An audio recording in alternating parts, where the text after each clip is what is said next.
Were there any surprises for you? Well, there were two main surprises that I had when I started writing the book and started doing the interviews. And one other thing that I should mention that was more of a confirmation than a surprise. But the first surprise were the number of young entrepreneurs I came across who were fully committed to Christ and who were building their businesses to glorify Christ. I did not expect that at all. And these are people that we would call in the millennial generation, and most people think of millennials as sort of a lost generation to faith. But it was encouraging to me to find people, entrepreneurs, businessmen and women who are building their businesses to glorify Christ. And the book has a number of examples, of those people in it. So that was one surprise that I had.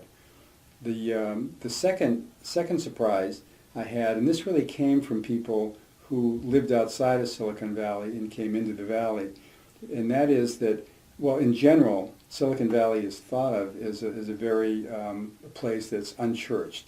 And there are various statistics that are going on. Some people would say that it's maybe 4 to 6% of people on any given Sunday in Silicon Valley attend church.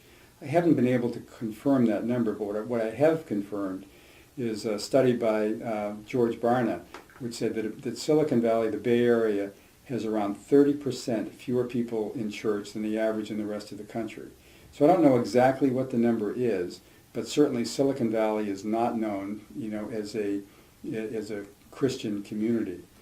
But what I've found is people that have come outside of Silicon Valley, maybe from the South or the Midwest, and come into Silicon Valley, what they've said is that while they came from communities where it was part of the culture to go to church and part of the culture to be a Christian, they certainly did not find that in Silicon Valley. But what they did find is proportionally there were more people that were fully committed and surrendered their lives to Christ than they found in the communities they came from.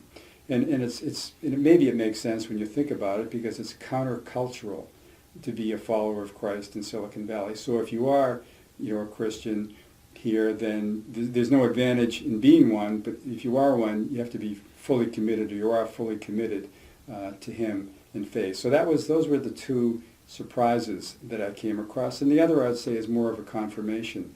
And the confirmation is that God meets us in whatever circumstances we are. In the book, I talk about people that found God through success, some through adversity and pain and even death of a loved one. So God will touch us wherever we are if we're open to hearing where He is and who He is and where He is in our lives. So that was a confirmation and an encouragement, really, that God will meet us wherever we are in whatever circumstances